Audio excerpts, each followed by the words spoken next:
जब मैं junior high school में था तो मैंने अपनी परसेंटेज बढ़ाने के लिए एंशिएंट हिस्ट्री का विश्वास लिया था। मैं शुरू से ही ज्यादा बात करने वाला नहीं रहा हूं, इसलिए मैंने अपनी क्लास में सिर्फ एक ही दोस्त बनाया था। उसका नाम लूशियन था। एक दिन हमारी टीचर ने हमें बताया कि वो हमें पहाड़ों में स्थित एक विरासत स्थल पर ले जाने वाला है, जहां हम एक रात बिताएंगे। एक सुबह 15 बच्चों की काफी सारी क्लासेस बस में बैठकर उस जगह पर जाने के लिए निकल पड़े।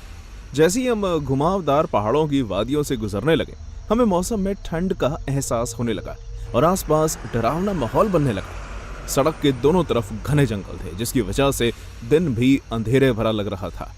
1 घंटे तक चलने के बाद बस के ड्राइवर ने एक पतले और कच्चे रास्ते के आगे गाड़ी रोक दी। उस रास्ते के आगे एक बोर्ड लगा हुआ था जिस पर लिखा था the roaring silence wild life park.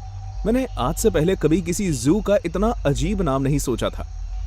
हमारी टीचर मिसेस मेट्रिया ने हमें लाइन में खड़ा कर दिया। सभी बच्चे ध्यान देंगे, जैसे ही हम अंदर जाएंगे आपको गॉथिक और मिडीवल समय के वास्तुकला का उदाहरण देखने को मिलेगा। सभी एक साथ रहेंगे और कोई बदमाशी नहीं करेगा। हमने उस पतले रास्ते पर चलना शुरू किया। वहां एक पुराना किला था और उसी के साथ पत्थर की छोटी छोटी झोपड़ियां थी। ये काफी अजीब जू था। उस जगह में हर थोड़ी दूरी पर लोहे के पिंजरे और तबेले बने हुए थे। हम एक एक करके उस खंडर के अंदर घुसे और हमने पिंजरों के अंदर कूड़े के ढेर देखे और भगवान जाने और क्या क्या। वहां एक बड़ा पिंजरा था जिसमें फिर भी हमें देखने को कुछ मिला, जैसे कि चिड़ियों के पंख और उनके कंकाल। आखिर किसकी ऐसी जू बनाने की इच्छा होगी? मैं भी ठीक यही सोच रहा था यार। किले के अंदर सीलन थी और उसकी बदबू काफी तेज थी। इस बदबू की वजह से हम सबको सांस लेने में तकलीफ हो रही थी। अचानक हमें दाएं तरफ एक पतली गली दिखी जो किले के किसी अलग से हिस्से में जा रही थी। मिसेस मिट्रिया बहुत ही दिल से यहाँ की वास्तुकला हम सबको बता रही थी। इस बात का फायदा उठाकर लूशियन और मैंने इधर उधर घूमने का फैसला किया। हमने वही रास्ता अपनाया और उस जगह के अंत तक चले गए। वहां पर एक दरवाजा था जिस पर बहुत बड़ा ताला लगा हुआ था। आखिर ये दरवाजा बंद क्यों है? मुझे क्या पता। तुम्हें क्या लगता है इसके अंदर क्या होगा? शायद कुछ भी नहीं, किले के बाकी हिस्सों की तरह कूड़ा होगा। लूशियन ने अपना कान दरवाजे पर लगाया। हमारी क्लास के सभी बच्चे अब दूसरी तरफ जा चुके थे, इसलिए वहां बहुत शांति थी। इतनी ज्यादा सन्नाटे से अब मुझे घबराहट होने लगी थी। हे, हमें अब वापस चलना चाहिए। मुझे यहाँ बहुत डर लग रहा है। मुझे कुछ सुनाई दे रहा है। क्या? हाँ, अपना कान दरवाजे पर लगाओ। मैंने भी अपना कान दरवाजे पर लगा दिया। दरवाजे के उस तरफ से किसी के जोर जोर से सांस लेने की आवाज आ रही थी। जो भी उस तरफ था वो जिंदा और भूखा था।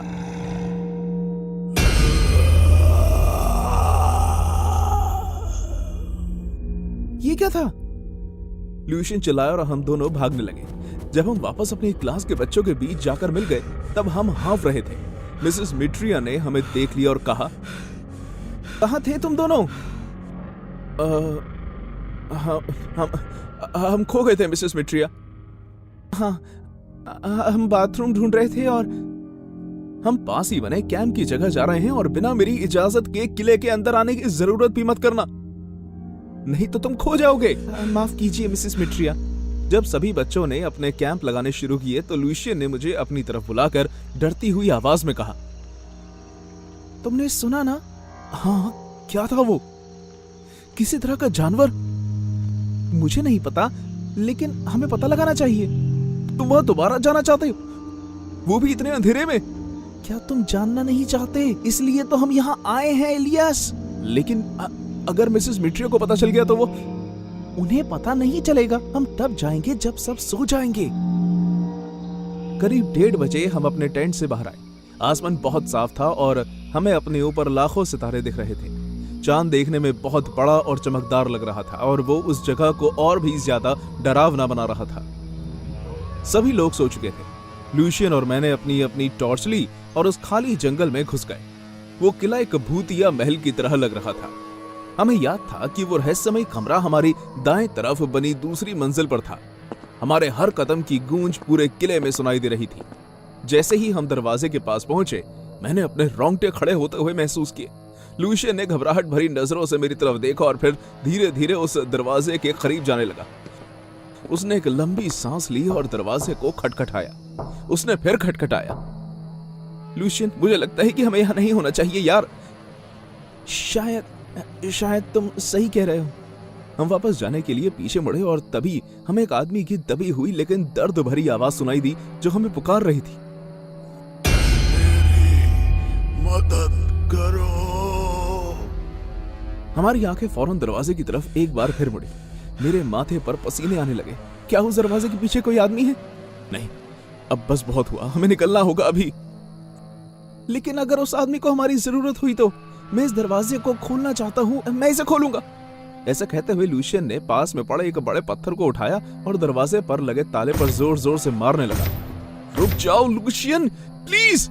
लेकिन उसने मेरी एक नहीं सुनी। 5-6 बार ताले पर पत्थर मारने के बाद ताला टूट गया और दरवाजा खुल गया। उस कमरे के अंदर से पेशाब और खून की गंदी बदबू आने लगी। अब हमारी नजरें दरवाजे पर टिकी थी। हमने अपनी टॉर्च को थोड़े से खुले दरवाजे की तरफ किया और देखा कि अंधेरे से एक अजीब सी दिखने वाली आंख हमें दिखाई दी। साथ ही में हमें उस आदमी का थोड़ा सा चेहरा भी दिखाई दिया था। उसके चेहरे पर बैंडेज लगी हुई थी, ठीक उसी तरह जैसे किसी मम्मी पर लगी होती है। अचानक वो दरवाजा खुला और 4 पैरों वाला एक अजीब सा दिखने वाला आदमी तेजी से हमारी तरफ भागने लगा। उसकी 2 आंखें और हजारों दांत थे। मैंने आज से पहले कभी ऐसा कुछ नहीं देखा था। अपनी जान बचाकर भागो! हम बाहर की तरफ भागने लगे और वो जानवर जैसे दिखने वाला आदमी डरावनी दहाड़ते मारते हुए हमारे पीछे भाग रहा था। मैं जानता था कि अगर इसने हमें पकड़ लिया तो वो हमारा अंत होगा और शायद इसी वजह से मेरा पैर फिसल गया और मैं जमीन पर गिर गया।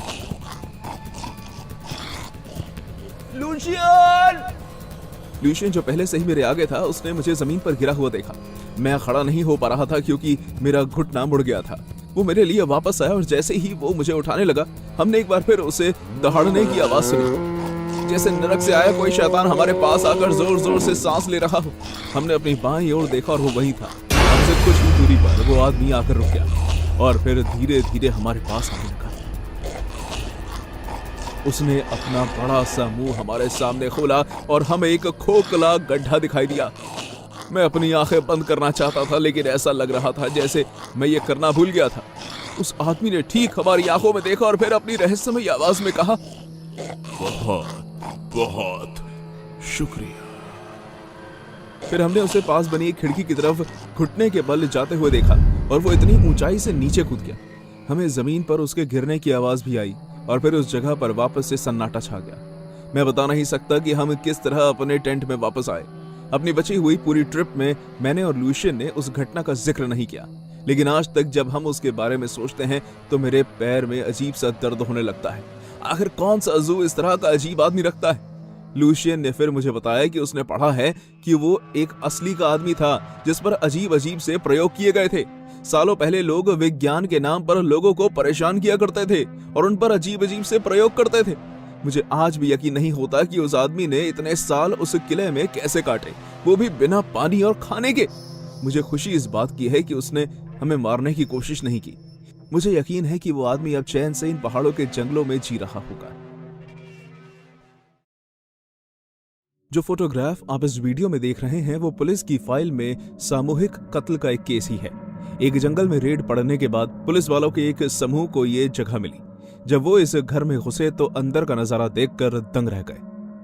6 से 7 साल की उम्र के बच्चों की कम से कम 7 लाशें उस जगह से बरामद हुई, वो भी बिना आंखों, जुबान और हाथ के। और इसी वजह से कातिल ने उस जगह की दीवार पर फ्री हग्स भी लिखा हुआ था, क्योंकि कोई भी लाश अब ऐसा नहीं कर सकती थी। जो कहानी आप आगे देखने वाले हैं वो इस डरावनी तस्वीर पर आधारित है। वो सालों पहले एक बहुत ही बड़ा अपराध साबित हुआ था। यह घटना करीब 2015 के आसपास हुई थी, जब मैं मिडिल स्कूल में था और उस नई जगह में ढलने की कोशिश कर रहा था। मैंने एक दोस्त बनाया था जिसका नाम था कैश। उस समय वो हमारी क्लास का सबसे मशहूर लड़का हुआ करता था। मेरे नए स्कूल ने एक फील्ड ट्रिप के बारे में हमें बताया, जहां हमें एक रात भी बितानी थी। ये जगह विस्कॉन्सिन के जंगलों में थी। हमें पूरे वन्यजीव पार्क में घुमाया गया और हमारे साइंस के टीचर हमें अलग अलग पेड़ों और उनके महत्वों के बारे में समझा रहे थे, और साथ ही उस जगह रह रहे अनेक जीव जंतुओं के बारे में भी। हालांकि वहां देखने को कुछ खास नहीं था, बस पेड़ों के बीच बनी छोटी छोटी ट्रेल्स।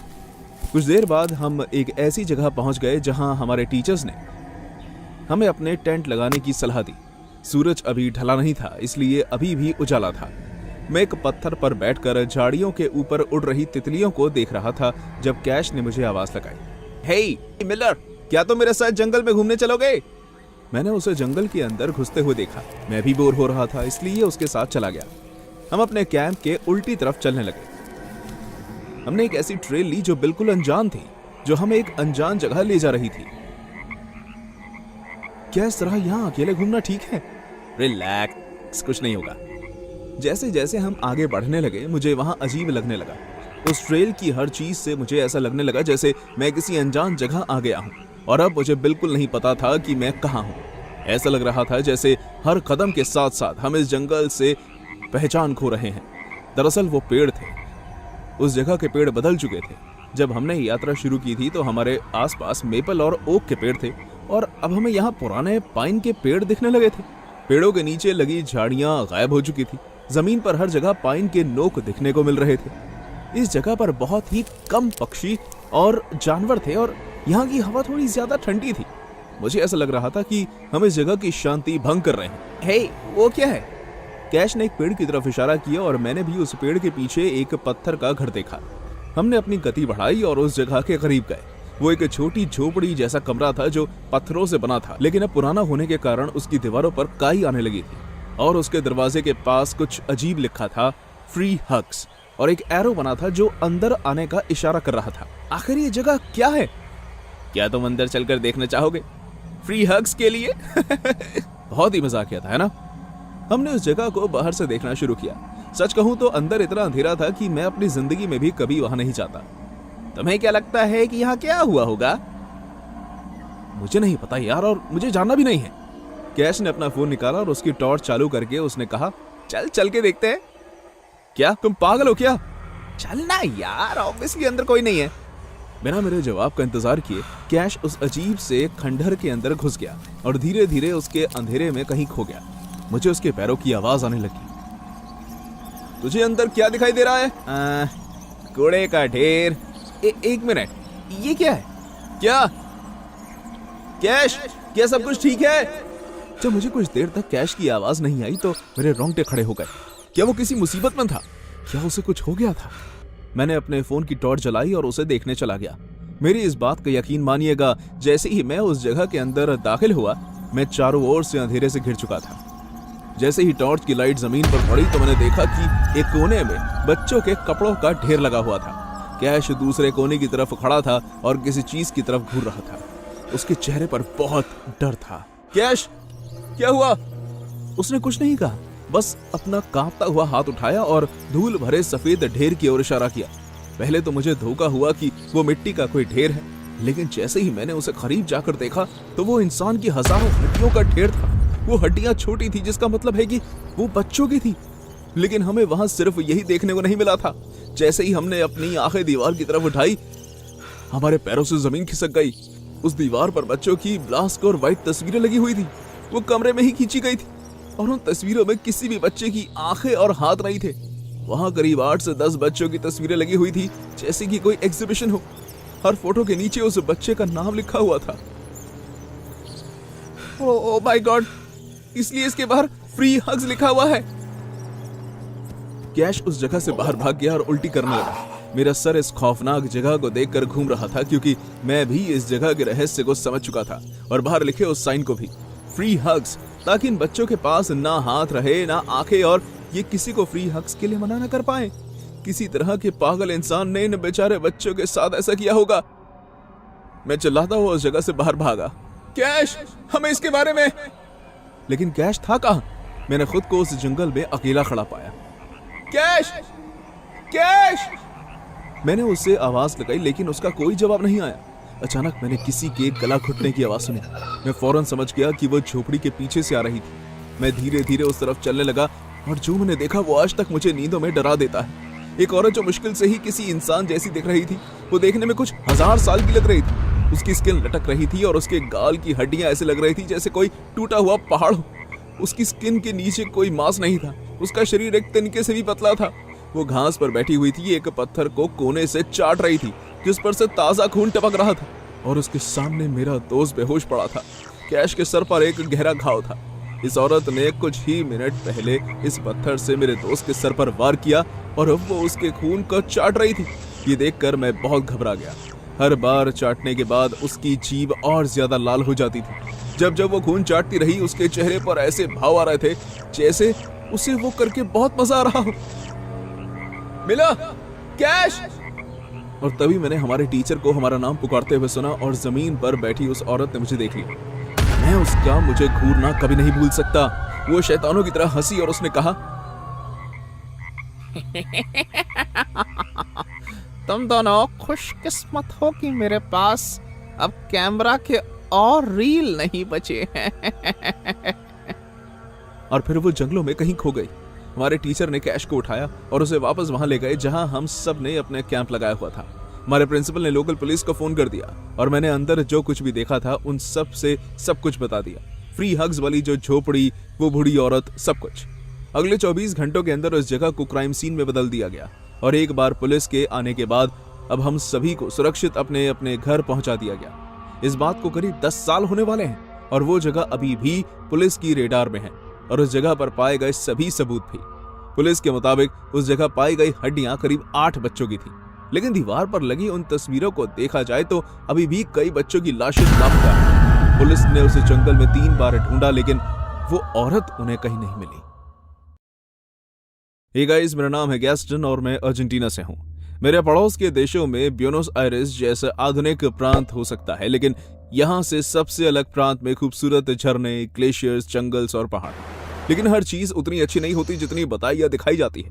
इन देशों के शहरों के बाहर कई ऐसी जगहें हैं जहां भयानक चीजें हैं जो किसी भी एडवेंचर करने वाले इंसान को छुपकर घर में बैठने पर मजबूर कर सकती हैं। ब्यूनोस आयरेस के लोगों को ये सब बातें काल्पनिक और वहम लगती हैं, लेकिन जिस दिन हमारे स्कूल वालों ने हमें एक फील्ड ट्रिप पर ले जाने का फैसला किया और मुझे और मेरे दोस्तों को ऐसी जगह जाने का मौका मिला जहां हम कम से कम एक ऐसे असली जानवर को देखने की उम्मीद कर सकते थे, उस दिन हमें चुपकाब्रास दिखे और उन पर विश्वास ना करने की गलती की वजह से हम अपनी अपनी जान गंवाने वाले थे। ये सब शुक्रवार की एक सुबह को शुरू हुआ। मुझे याद है कि किस तरह हम इस बात से हैरान थे कि कैसे हमारे स्कूल ने हमें एक ऐसी ट्रिप पर ले जाने का फैसला किया था जहां हमें 2 दिन बिताने का मौका मिलने वाला था, क्योंकि वो जगह काफी दूर थी और हमें आने जाने में काफी ज्यादा वक्त लगने वाला था। जब हम वहां पहुंचे तो हम किसी खेत के बीच एक बड़े से घर में रहने वाले थे। हमारे लिए किसी भी तरह का कैंप फायर नहीं रखा गया था, जो हमें अक्सर फील्ड ट्रिप में सुनने को मिलता है। उस रात हमने आराम से उस घर में रहकर खाया और हमारे टीचर, जो कि डरावनी कहानियों के शौकीन थे, उन्होंने हमें उस जगह के बारे में बताना शुरू किया। मुझे उम्मीद है कि तुम सबने चुपाकाब्रास के बारे में सुना हुआ है ना? सभी बच्चों ने सर हिलाते हुए हाँ कहा। किसी का भी खास ध्यान नहीं था।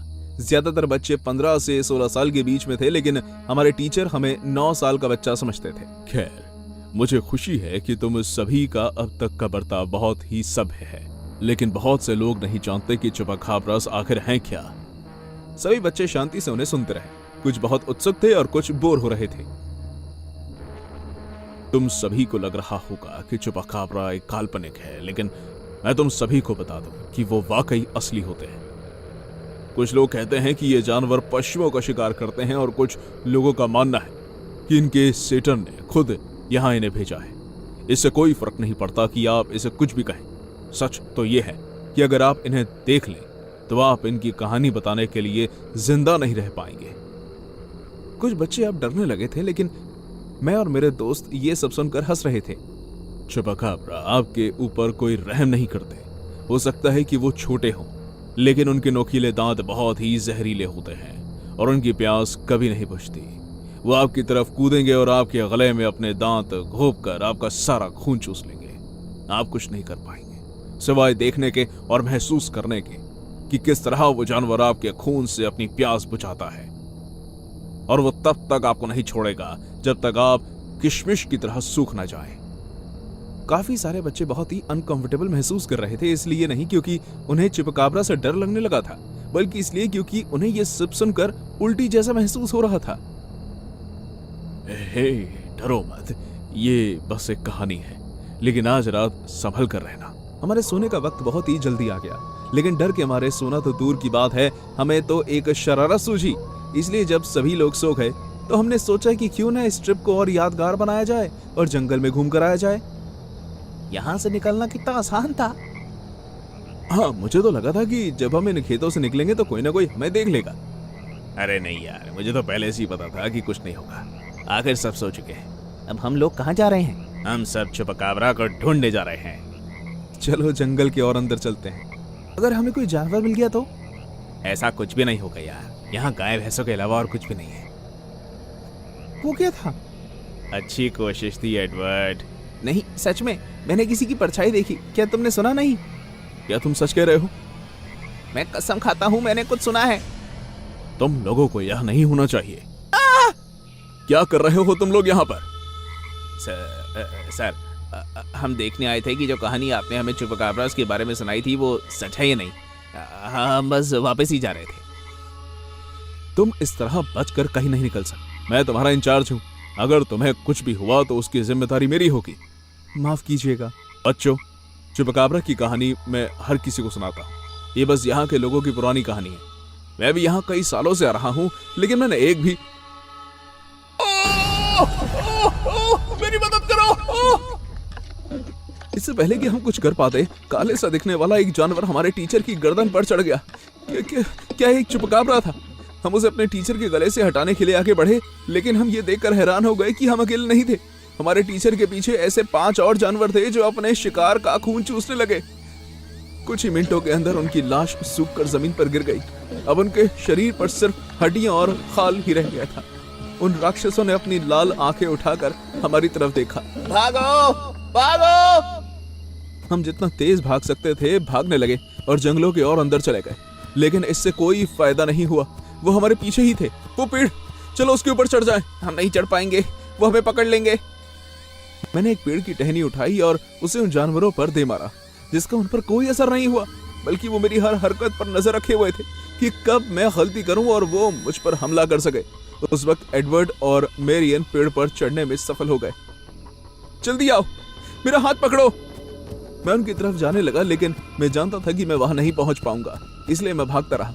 लेकिन मैं नहीं जानता था कि मेरे आगे एक ढलान है, इसलिए मेरा पैर जब एक डाली पर अटका तो मैं नीचे की तरफ फिसलने लगा। नीचे गिरते वक्त मेरा घुटना एक पत्थर से टकराया।